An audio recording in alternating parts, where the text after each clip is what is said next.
दोस्तों नमस्कार। मैं वरुण जैन आपका हार्दिक स्वागत करता हूं अपने यूट्यूब चैनल में।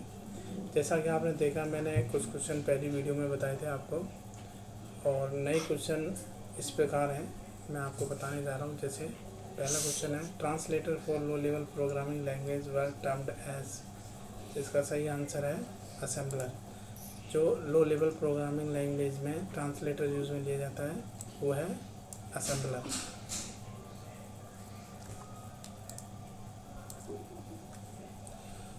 तो इस प्रकार पहला आंसर होगा इसका असेंबलर। कंपाइलर क्या होता है दोस्तों? कंपाइलर ये एक तरीके से जो एरर होती है प्रोग्राम में, जैसे 10 एरर होती है प्रोग्राम में, तो सबसे पहले क्या करेगा, एक साथ ये एरर निकालेगा कि जैसे 10 लाइन पढ़ी और 10 की 10 लाइन में एरर एक साथ निकालेगा। और इंटरप्रेटर जो होता है वो एक एक लाइन को चेक करके एरर निकालता है। और ये जैसे अपन ने पढ़ा है, जो ऑपरेटिंग सिस्टम होता है उसके किस प्रकार का सॉफ्टवेयर रहता है, वो सिस्टम सॉफ्टवेयर रहता है। ठीक है, तो इसमें ही ट्रांसलेटर भी आता है सिस्टम सॉफ्टवेयर में, जो उसमें चारों टाइप आते हैं, असेंबलर, कंपाइलर, लिंकर और लोडर। तो इस पहला जो क्वेश्चन है उसका आंसर होगा, लो लेवल प्रोग्रामिंग में जो ट्रांसलेटर यूज में होता है वो होता है असेंबलर। ठीक है, और लिंकर क्या काम करता है? प्रोग्राम को लिंक करने का काम करता है। और लोडर क्या करता है? प्रोग्राम को लोड करने का काम करता है। आइए दूसरा क्वेश्चन हम पढ़ते हैं। Analysis which determines the meaning of a statement once its grammatical structure becomes known is termed as। Analysis which determines, कि हम जो डिटरमाइंस करते हैं, एनालाइज करते हैं कि कौन सा मीनिंग ऑफ ए स्टेटमेंट, कौन सा स्टेटमेंट का मीनिंग ये निश्चित करता है। वंस, एक बार, इट्स ग्रामेटिकली स्ट्रक्चर, ये grammatical structure becomes known is term as. जो ग्रामेटिकल स्ट्रक्चर होता है वो क्या होता है? Semantic analysis. Semantic analysis. Next question, load address for the first word of the program. जो फर्स्ट वर्ड, जो प्रोग्राम का पहला जो वर्ड होता है, शब्द होता है, जो लोड होता है, वो क्या कहलाता है? Load address origin. Load address origin. ठीक है, नेक्स्ट क्वेश्चन हम देखते हैं क्या है अपना। सिंबॉलिक नेम्स, जो सिंबॉलिक नेम्स होता है, can be associate with symbolic names can be associate with. जो सिंबॉलिक नेम्स होता है वो किसके साथ एसोसिएटेड होता है? तो इसका सही आंसर है डाटा और इंस्ट्रक्शन। डाटा और इंस्ट्रक्शन, कलेक्शन ऑफ जो इन्फॉर्मेशन होती है दोस्तों, उसको हम डाटा कहते हैं। सेट ऑफ इंस्ट्रक्शंस को हम डाटा कहते हैं। ठीक है, तो नेक्स्ट क्वेश्चन हमारा है, इसमें ग्रीन कलर लगा देते हैं, रेड लग गया, ग्रीन लगा देते हैं इसमें। ठीक है, नेक्स्ट क्वेश्चन है अपना, the translator which perform macro expansion is called. जो ट्रांसलेटर होता है, मैक्रो एक्सपेंशन जो परफॉर्म करता है, उसको क्या कहते हैं? मैक्रो मतलब एक से अधिक जो एक्सपेंशंस होती हैं उनको परफॉर्म करता है, तो उसको कहते हैं मैक्रो प्री प्रोसेसर। ठीक है, नेक्स्ट क्वेश्चन,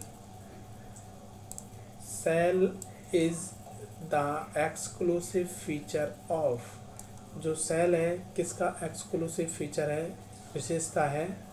तो यह है दोस्तों यूनिक्स की।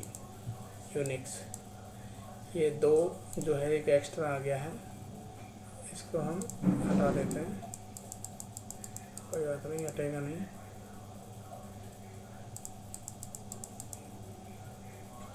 नेक्स्ट क्वेश्चन, एक program in execution is called. एक प्रोग्राम जब एग्जीक्यूट होता है तो उसको क्या कहा जाता है? उसको कहा जाता है प्रोसेस। और जो इंस्ट्रक्शन होती है हमारी, इंस्ट्रक्शन क्या होती है? सेट ऑफ इंफॉर्मेशन होती हैं।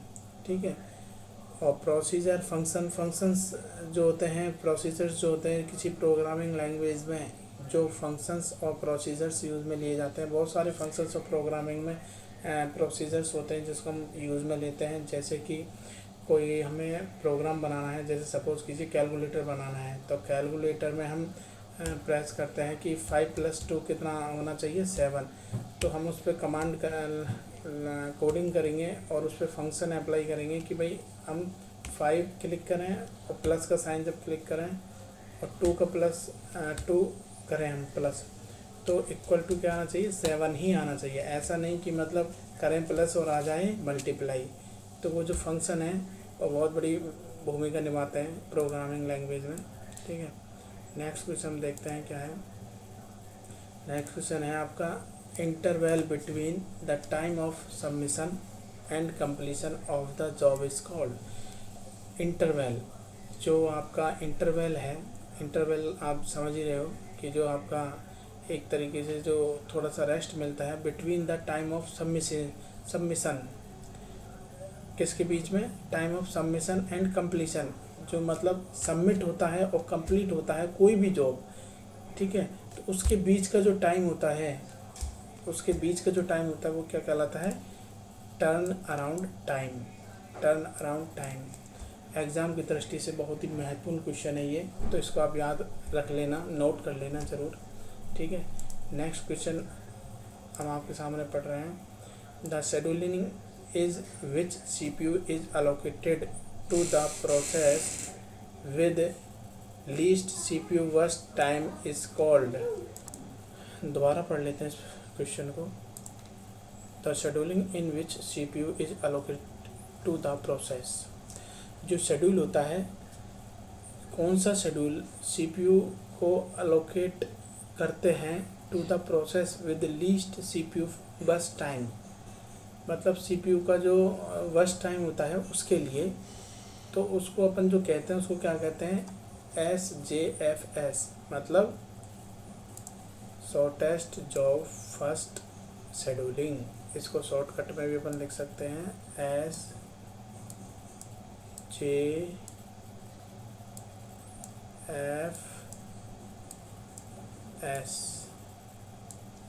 ठीक है।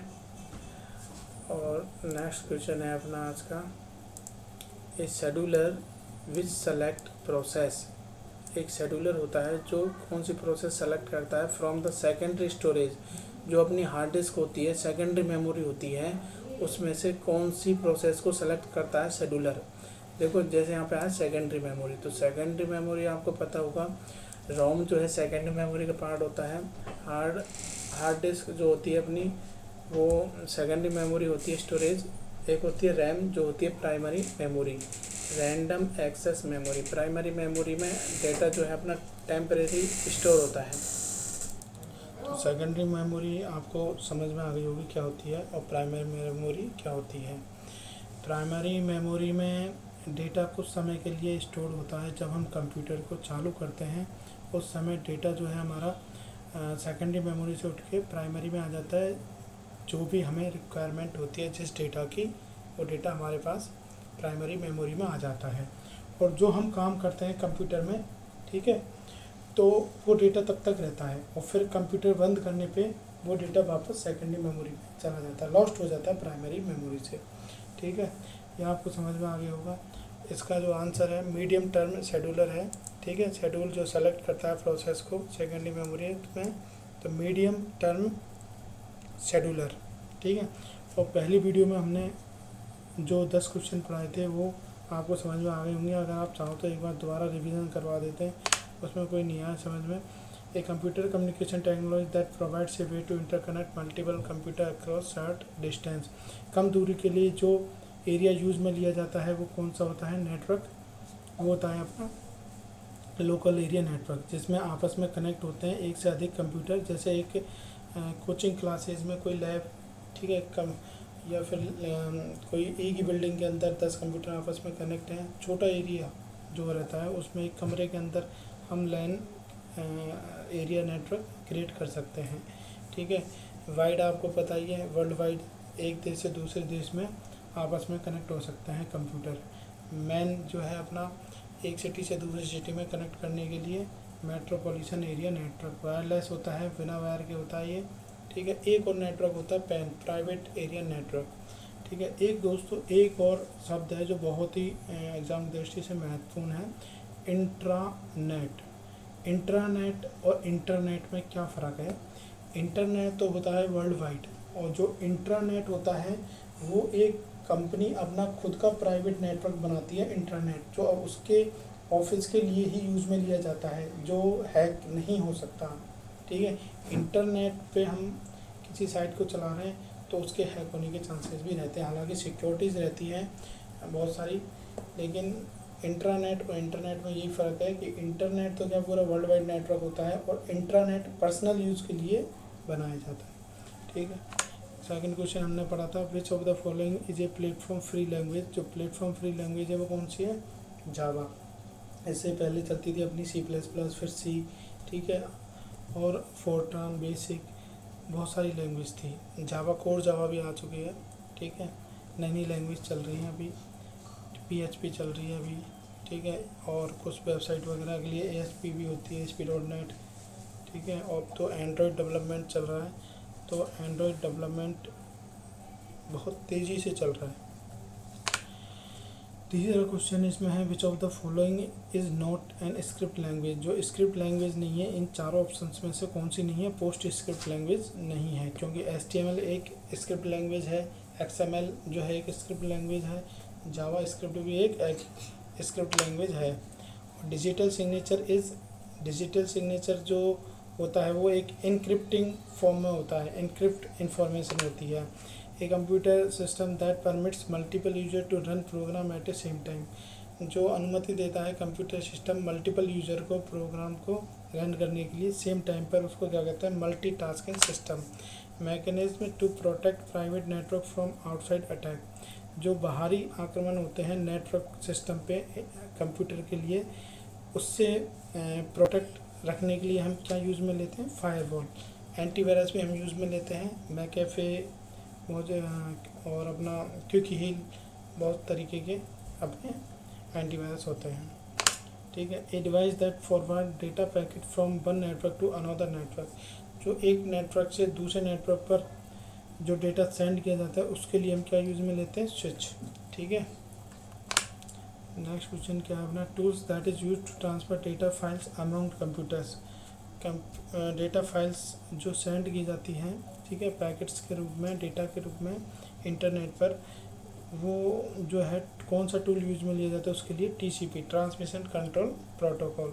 गोफर जैसा कि मैंने लिख ही रखा है, इसमें आपको पता है क्या होता है, क्लाइंट सर्वर संरचना पर आधारित है। ठीक है। और ये टेक्स्ट इंटरफेस का उपयोग करके यूज में लिया जाता है। FTP file transfer protocol, Gopher के बारे में सब लिख ही दिया था मैंने। HTML क्या है? एक स्क्रिप्टिंग लैंग्वेज है। Which of the following fastest media of data transfer. Data transfer करने की फास्टेस्ट जो मीडिया है वो कौन सा है? Fibre optic cable. ठीक है दोस्तों, इसी आशा और उम्मीद के साथ मैं अपना ये वीडियो समाप्त करता हूँ, और मेरी वीडियो को आप लाइक कीजिए, शेयर कीजिए, सब्सक्राइब कीजिए, जिससे मैं ज़्यादा से ज़्यादा और वीडियोस बनाऊँ।